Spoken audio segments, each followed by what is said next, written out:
This episode is sponsored by Monkey Stuff. Monkey Stuff makes things for makers. We're inspired every day by the craft and creativity of makers and design and manufacture tools and accessories to try to make your making life a bit more delightful. Our products are designed in California, by makers and for makers, and manufactured in the USA. Check out our line of pottery accessories and tools at monkeystuff.com. Follow us on Instagram to see what we're up to in our studios, and keep on making great things. Hey, this is Erin with Cornell Studio Supply, located in the gem city of Dayton, Ohio. As a proud sponsor of this episode, we are happy to celebrate 50 years of providing the best customer service and world-class workshops. Join us at NCECA for lots of deals at booth 607. Enter to win our gift certificate giveaway and meet template guru Jen Allen and rib master Troy Bungart. Visit CornellStudioSupply.com for all your pottery and ceramic sculpture needs. At Cornell Studio Supply, we are owned and operated for potters, by potters.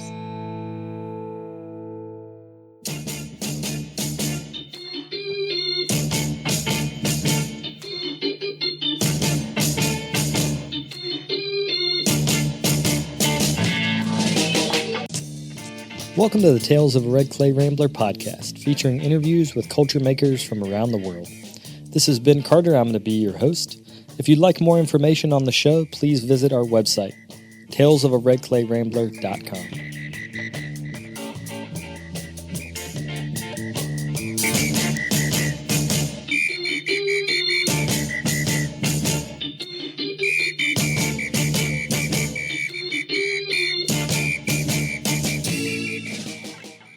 Welcome back to episode 567 of the podcast. Thank you all for tuning in.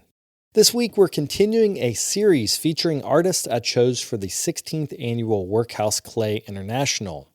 I was honored to jury that show this year and wanted to highlight two emerging artists, Jillian Mae Seversky and Josh Goering. In our interview, we discussed their approach to sculpture and pottery and how they refine their ideas throughout a body of work. To coincide with that exhibition, I'll be teaching a 2-day hands-on workshop this weekend at the Workhouse Arts Center. That's April the 11th and 12th.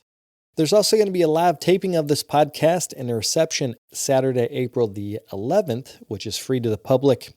If you're in the greater DC area, I'd love to see you there and would love for you to be a part of that show. Before we get to that episode, I wanted to mention the Tales from the Vault podcast feed. That is an exclusive perk of being a supporter on Patreon. Through your donation, you will gain access to dozens of episodes that are no longer available on major podcast apps. To make a donation today, you can go to patreon.com/redclayrambler.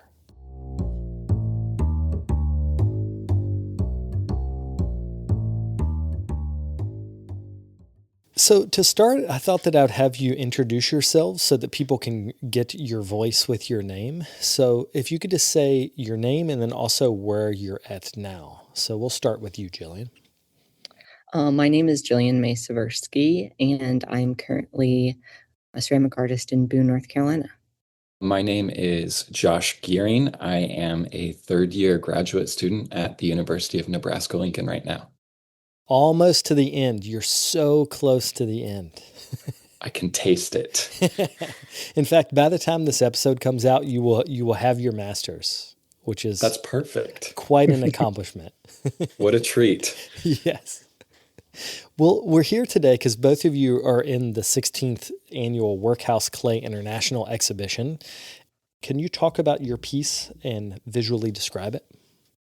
I'm primarily a hand builder, so that entire piece is hand-built sculpture. It's quite large. It comes about up to my hip, which I'm only 5'2", so it's not that large, but a little bit for me. And that piece was actually made for a self-directed thesis show for my BFA. Actually graduated through App State with my BFA in art education with a concentration in ceramics. And so that piece was made for like a show that I decided I wanted to do. It wasn't a requirement, which was like kind of a little insane for me to take on, but it definitely taught me a lot. But the piece itself is like weird amalgamation of a bunch of different like physical objects, but also like emotional feelings that I was kind of dealing with at the time during the show, and the making and construction of like a bunch of the pieces. It features like one of my shoes. I am an avid checkered Vans wearer, so it has like it has like mixed media elements. That's something that kind of has become really prevalent for me in the past year or two.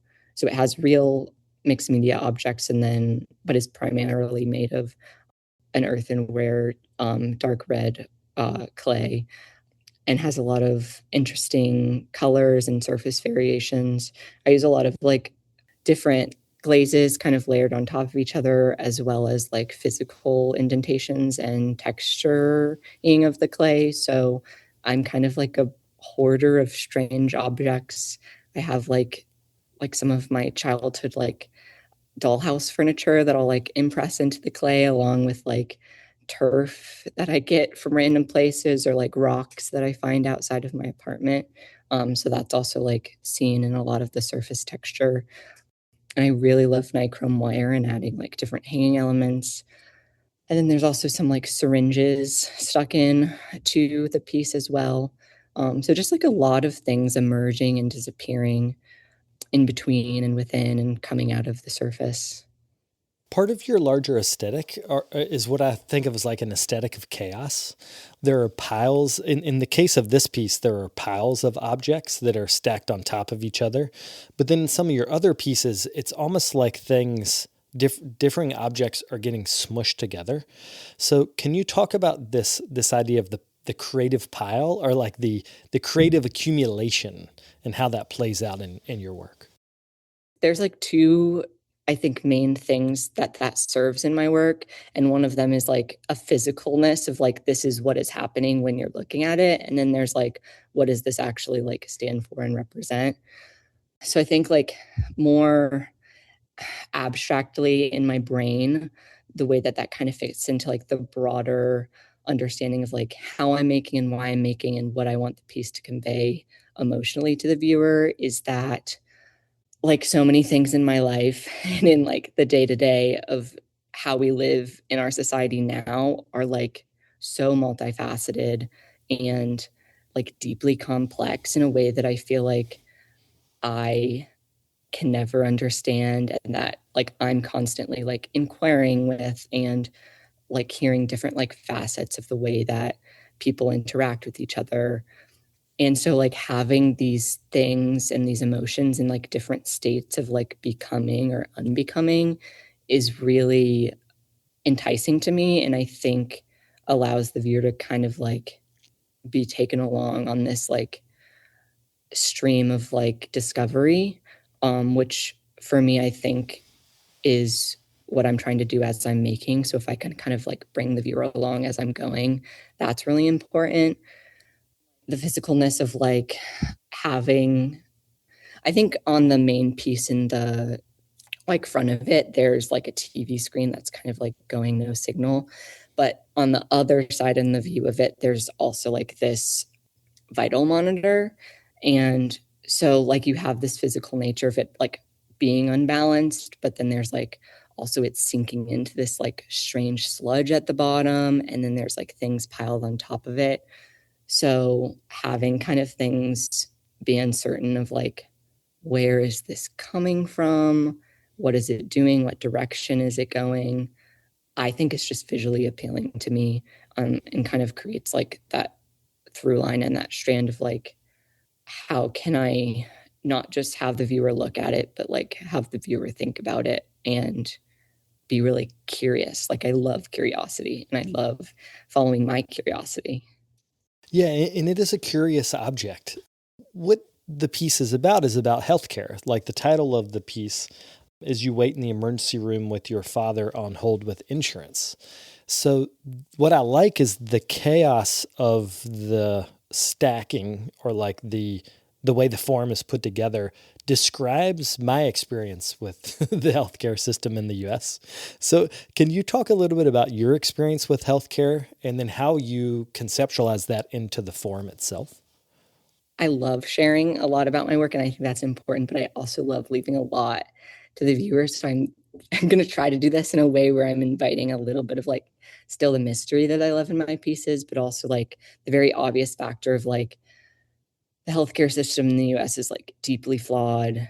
And that's not only because of like that system itself, but also like because of the way that the government allows it to exist and like perpetuate like deep hurt and pain and like the people that it affects. And so I think like that's at the root of what the piece is trying to convey, but then also like to give a little bit of like personal like information into that. The summer of my sophomore year of college, I had some personal family things that ended up leading to me losing my health insurance. And kind of like in the midst of that, my father had some health problems. And I was also dealing with like trying to get healthcare and no longer being able to access that. So there were all these like emotional piles of things, but then also like deeply heavy like physical piles of things that were kind of just happening that I felt like I had no like agency over. And so there was like paperwork and old prescription bottles and like syringes that I was using for medication, and like just this like uphill battle of like trying to fit that all into like going to school and trying to get my degree, having a job and supporting myself while also like being worried about my dad and if he's going to be okay, but also being worried about if I'm going to be okay and if I'm going to be able to get what I need. And like I don't think that like I necessarily knew what I was trying to say when I started the piece. Like it sort of started with this like feeling of unease and like not feeling safe. And so I think that as I started making it, a lot of that kind of revealed itself. And a lot of the like additional elements in terms of like the syringes were a really late addition. And then you'll also see like some like hanging like pills coming off the side with like nichrome wires. But then like there's also this sense of like joy within it. Like I had a lot of like really beautiful experiences and like getting to know myself better and like getting to realize that like the people around me make me feel safe and I make me feel safe, and like advocating for myself. So there's like little hidden moments of like some of one of those pills is actually a Pez, which like you won't get until you get really close up to it. So like kind of adding in little moments like those is also like really important. Like it's not just all like doom and gloom, even though like the majority of it felt like it, I guess. Well, I like the joyous element of color in it. It is so bright and so vibrant and so much energy happening in the form. So on one hand, I can relate to it as this is chaos of healthcare, but also it's a beautiful, colorful object. So I wanted to bring you into the conversation, Josh. Can you talk about your piece and how that fits into the bigger body of work that you make? So the piece I have in the show represents, I would say, probably like one half of my body of work that I'm currently making and currently working towards in my thesis show. I make pots that are both inspired by historical objects, but and then I have another subsection of work that is also inspired by the tools that I use within my various processes.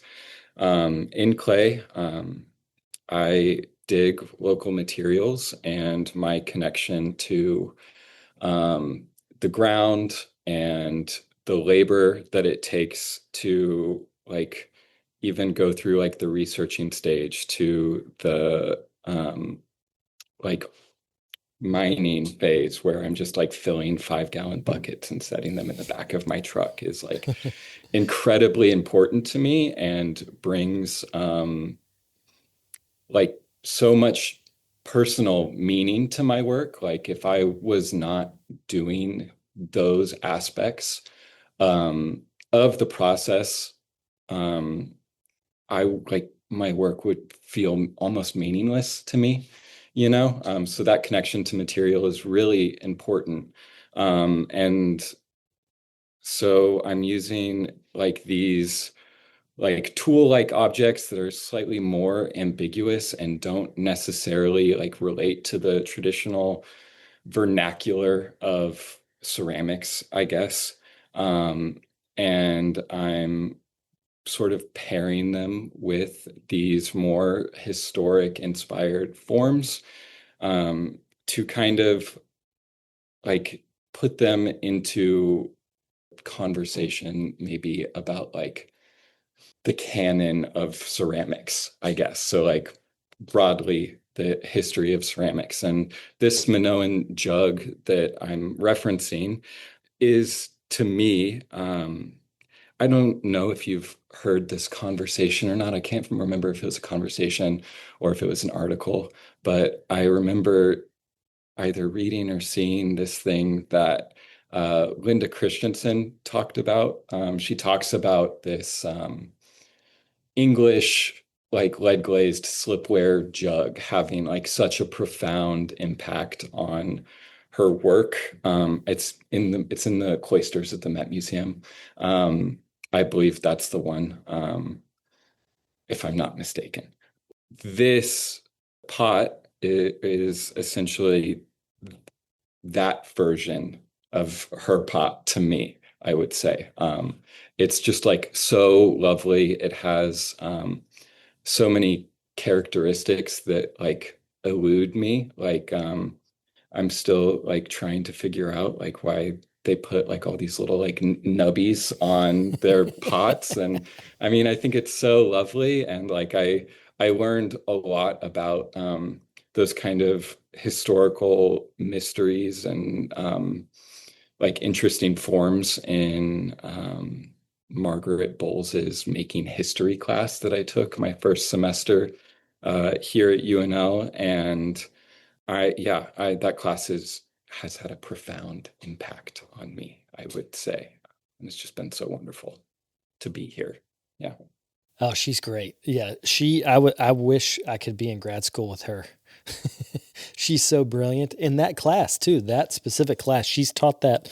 She taught a similar class at an art center probably 10 years ago, and I couldn't sign up for it, but I wanted to because the way of mining history is something that I think a lot of potters do. Like that's something we're interested in.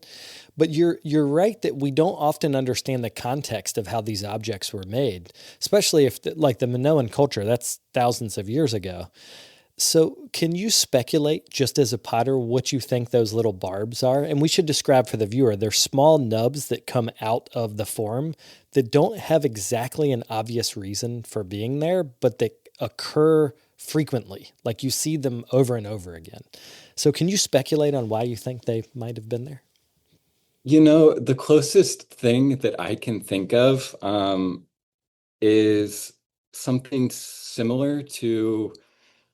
Okay, so I have two theories, and one theory was proposed by Margaret, and that's that essentially these little nubs started out in different cultures, and in Minoan cultures, but like these like little barbs are a consistent theme throughout essentially like Neolithic and prehistory pots, and that sometimes they like in Cypriotic pottery, they often represent like breasts and like fertility and that kind of stuff. But I would also propose that they behave in a similar way to I don't know if you've ever seen like I think it's like 14th and 16th century German asparagus glass. They're like these really lovely pots, and they have these little barbs at the very bottom, and they were used in like I would like festivities essentially.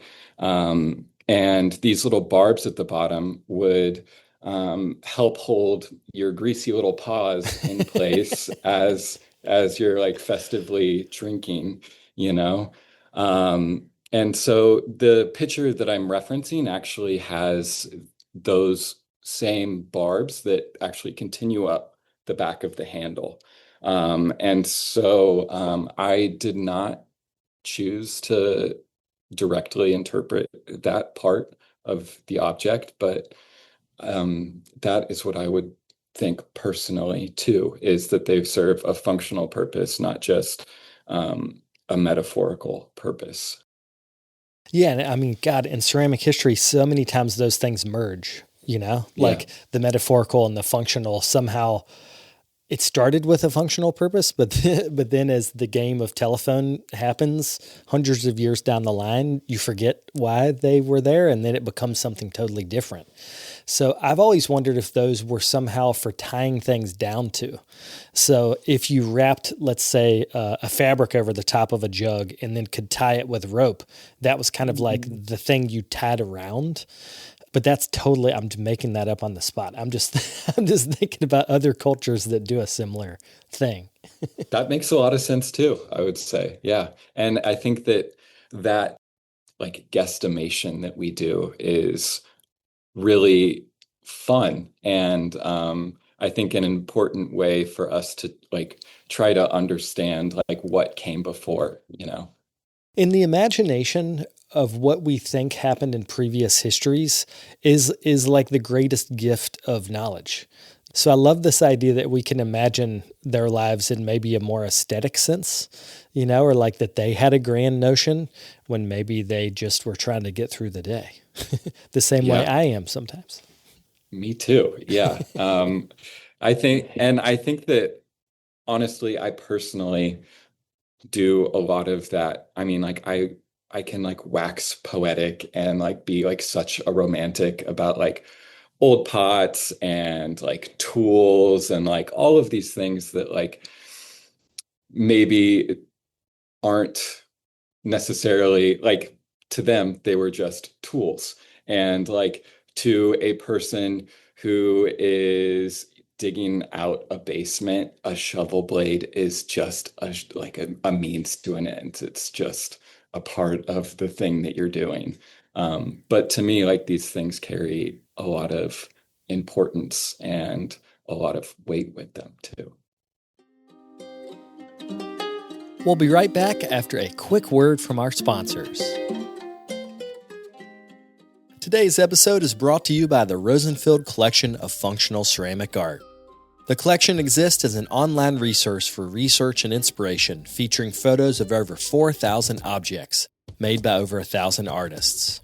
The images are high quality and can be used with no permission required, making them a great resource for students and teachers. To find out more, visit rosenfieldcollection.com.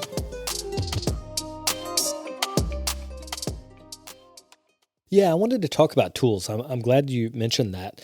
Some of the other work that you do, like the shovel head, that's this beautifully fired, light neutral atmosphere. So it has this like neutral spotting on this shovel is one of your other pieces. It's just so beautiful. And I'm just thinking about how like shovels are dirty, like they are just utilitarian dirty objects. And actually the same, Jillian, with syringes. Like I don't think of a syringe as being aesthetically like a beautiful object, but they definitely are tools. And in the syringe's case, a life can be a life-saving tool. So can you both talk about how you can start with a mundane tool, but make it beautiful or make it significant through the art making process? Yeah, so honestly, that like surface that you're talking about for this like shovel blade piece, it's meant to harken back to like these moments that I see, obviously in historical ceramics, like from Southeast salt-fired wares to like early American red and buff wares to like Korean and Japanese pots. Like that surface is seen like all over the place. But it's also like I see that same sort of effect of like iron oxidation when like I'm out digging this really lovely gray clay, and then like this one time it was muddy out and I left the shovel muddy and it sat in the back of my truck for 2 or 3 weeks, and the iron from the shovel actually started to rust through this like really lovely like crazed area um in the surface of the clay. Or like when I accidentally splash kiln wash on the iron of my, like the frame of my iron framed kiln that I use here, the rust comes through. And so it's like talking about these, like dualistically talking about these historical moments and pots, but also hoping that it connects in a way to like the natural world and to moments and aspects of my process. That's beautiful. Yeah. Like since exiting undergrad, my resources have severely diminished. And so I think I'm like in this unique space where like I expected to feel limited, and I'm definitely feeling limited, but I'm also feeling excited about the limitations and expanding myself around those. And like that's also within like the amount of like tools and like kiln size that I have. Like I have been finding such joy in working small when historically a lot of my pieces have become pretty big, and like challenging myself to like only use my hands as the main tool, like maybe having a scoring tool and like that's all. And like that has allowed me to feel like super connected to my material in a way that I feel like is easy to get away from in undergrad, especially when you're like, and I guess like in any academic setting where you're like oftentimes like scrutinizing yourself and being scrutinized by professors, and like in healthy ways definitely, but also sometimes in ways that like take a lot of the like simplicity of the reason why we've always made ceramic. And so I have been feeling like a really beautiful connection back to the material, like working alone in my tiny little apartment in this like little table with like just my hands, and like watching as the sun kind of like sets like in the street where I live. And so I think like those tools have been really important to me. But then also like I really love this conversation also about like historical context, because I feel like a lot of my work is also informed by that, but I guess like a lot of ceramic artists are as well. My abuela immigrated from Guadalajara, Mexico, and so a lot of my practice and artistic journey kind of is like coming to terms with that and like experiencing that, and like not being kind of that part of myself growing up being really muffled, because it was so important to be like very American and very white.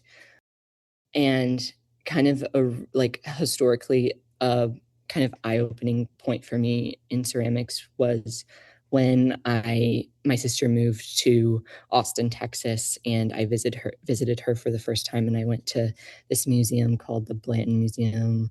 I think it's visual art, or contemporary art, something like that. And they had these like amazing Mayan and Incan pre-colonial ceramic vessels that were like so simplistic in their form. Like they were mostly just like straight up and down, but they had these like beautiful imagery of like every day, but also these like deeply spiritual like transformations like depicted on them. And they were like more matte than they were shiny. And I had like never seen ceramics like that up close. And it was like a really important thing for me in terms of like the conversations that I want to have on clay and the conversations I want to have within clay. There was not really a lot of information about how they were made because like we don't really know. And so yeah, like just this constant like, again, like coming back to curiosity and like attention, like the things that we care about and the things that we put attention on are like so deeply important. And like I don't know. I carry around like a lot of silly things. Like I have my grandfather's old cigar box that like lives in my house, and like I have these stupid like I have these like bowls that are like cabbage bowls. They're like clear and they're cabbage bowls, and no one wanted them when we had an estate sale for my grandfather, and they're in my college house, and they're like one of the most important things. Like I always reach for them, but like no one wanted them. through the years of like me taking them from my parents' house and bringing them to all these different like college houses, like my attention has been on them. And so I feel connected to them. And I feel like, yeah, like paying attention to like the things and the textures on the outside of the thing, outside of like ceramics is just so important when you're like considering what to create next. I'm just kind of interested in how objects take on importance. And I think in this piece, Jillian, specifically, like there are connections you made that I don't think I would make. The TV screen that's the no signal, which people will remember as like, it almost looks like old rainbow bars. They're like vertical geometry when there's no signal on your TV. But then the other side being a health monitor, I wouldn't have made that connection between the way that the TV itself plays such different roles in a hospital than it does in your house. But I love that about the piece is that it can be read so many different ways. So how do you both think about specificity in the way you want to convey a concept to your audience? I struggle with keeping my own work in my house, not just because of the physical space it takes up, but also because I guess like many other artists, I find it important to be activated by others. There are objects in it that are like deeply important to me, like the Vans shoe that is like cut up and like stuffed into the sculpture is like the shoe I took my like driving test in. But like I don't want to exclude a viewer from having their own like story interpretation. Like maybe there's someone who like wore those shoes to like their first day of school or like wears them when they go skateboarding. Like I think there is some importance in like leaving space for others in my work, and allowing them to have their own experiences while also like kind of subtly pointing them in a certain direction. So oftentimes I think like the like everyday objects or like I like calling them like my different knickknacks that I choose to like place into those like creates a bridge, but then allows for like a deeper story and like experience to happen when you kind of sit with it for a little while. I think also having a specific yet vague title also helps me. A lot of my titles are like really long and very specific. So if you choose to look at the title, you can have a little kind of like special moment of realization that like is a peek into like where I may want you to direct the viewer. But if you don't, you also can equally enjoy the piece, I think.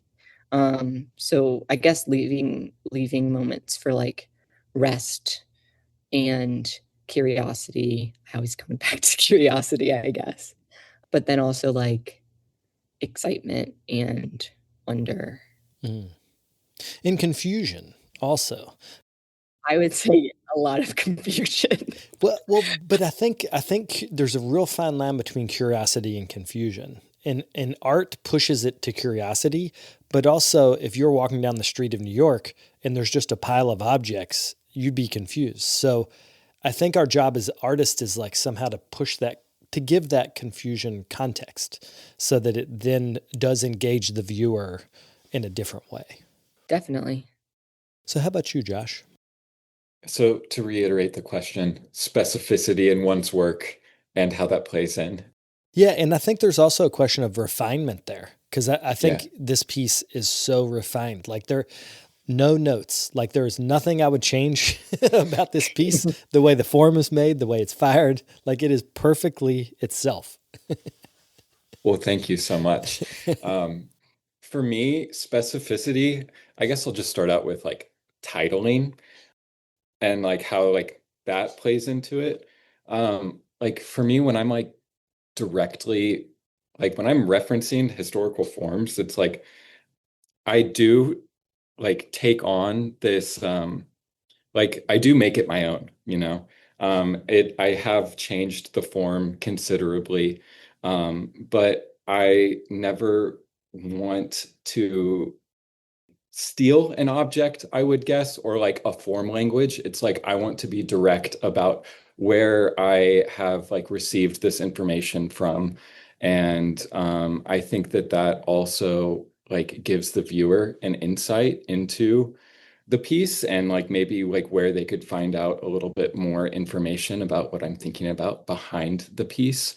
I think it's really important to give that sort of context, specifically like when you're talking about historic pottery, because like I totally agree.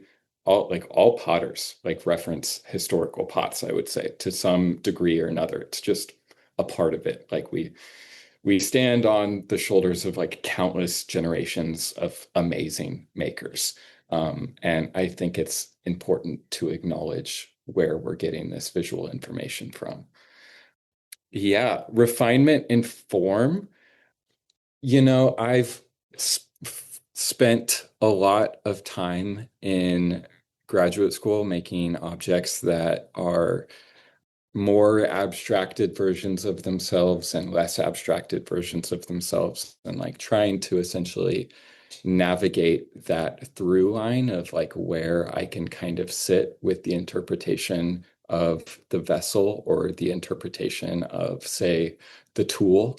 Like if you go back through my Instagram, like you'll see like in my like second year of graduate school, I like just had these like triangular plates and I was like, oh yeah, these are shovel blades. But like now I'm adding like more and more like visual information that like will more directly like reference these objects. So maybe the viewer can have a little bit more insight instead of just this sort of like vague shape that kind of resembles it.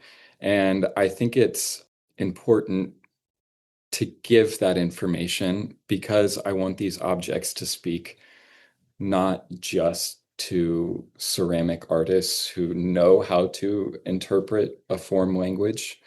I want them to speak to like a broader audience. I mean, I do also kind of like desperately like want to be a potter's potter, but like, I also feel like it's really important to have the like language of your pot speak to like be able to be interpreted essentially by like a wide range of people, I guess. I'm really intrigued by like this concept of like, what was the word you use? It's like attention, but then also like specificity is like very different, or like refinement versus like specificity. I feel like a lot of my objects can get pretty refined, but the like kind of sludge or like this like outside form that's either like taking them or enveloping them or like pushing them out can get really disjointed and like not technical. I spent a lot of time like before making these huge sculptures, like making individual objects that were just like sort of exact replicas, and like this moment of like excitement happened when like there was this like other element added that like didn't so much focus on like really hard refinement. And so I feel like I find my continued excitement about making is letting go a little bit of that refinement and sort of letting myself be with the clay. Yeah, and I think a lot about how do you actually refine an idea, not an object, but how do you refine an Yeah. idea? What does that mean? For instance, like the pottery method of refining an idea is you make it again. So like through iteration, handles get better, spouts get better, Mhm. volume gets more balanced. Like that's one way.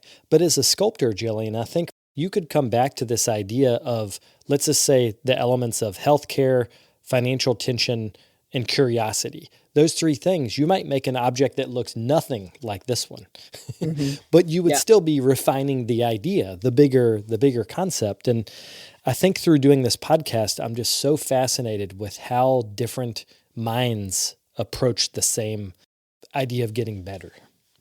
Yeah. So to wrap up, could y'all leave your social media and also your website so people could follow up if they would like to? You can find me on Instagram at Josh Goering, all lowercase, all one word. My name's Jillian Mae Seversky, and you can find me on Instagram at IMAE Be Doing Art. And then my website is just www.maeseversky.com. maebeart.com, spelled M-A-E. Well, thank you both. This was a real pleasure. Yeah, thank you so much. This is wonderful. Yeah, thank you so much, Ben.